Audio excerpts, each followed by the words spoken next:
We're tracking developing news now as the White House says the U.S. military mission to eradicate ISIS in Syria is coming to a, quote, rapid end. President Donald Trump said yesterday he wants to bring troops home and put them at work rebuilding things in the United States. However, in a statement today, the White House did not offer a timetable for a withdrawal and said they'll continue to consult with allies about future plans.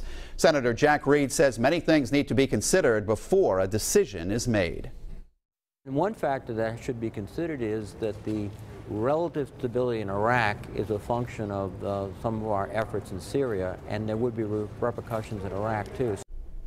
The U.S. has about 2,000 troops on the ground in eastern Syria.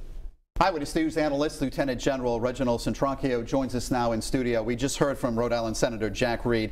He actually says it's one of the most complicated battlefields out there because you're dealing with the Kurds and ISIS. Pulling out of Syria, will there be ramifications there? I think so. And to add to his concern, it's more complex than he just said. You also have the rebellious forces trying to take Assad out. You have Assad's forces trying to fight that battle. You have Russia in there. And I'm not sure about Iran. I'm sure that they're involved to some extent. But the thing is, ISIS is the main concern that I have. Once you pull out of there, you have a bed for possible expansion of ISIS. All right, you're talking about some of these other countries. What about Iraq and Afghanistan? Well, I think we've seen when you pull out of Iraq, we're back into Iraq. So you can't move out too quickly. And you need to have an exit plan that's workable. But what hasn't been discussed, and I think needs to be discussed, is when we say we're pulling out of Syria, does that mean everything?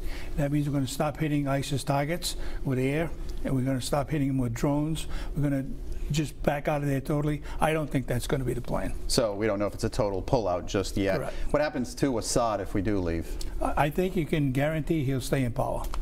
And no other country would step in on that? I don't think so. The Kurds are the only one there with an interest in having some part of that real estate as theirs. Russia certainly is there to maintain Assad's authority. And President Trump says he wants other countries, other nations to help out in stabilizing Syria. He was talking about money. Is that a pipe dream, so to speak? I don't see that happening. I see we've certainly learned in the past 15, 16 years that hasn't happened, and I don't anticipate that it will. All right, obviously the story is fluid. We're going to stay on top of it. General, thank you very much.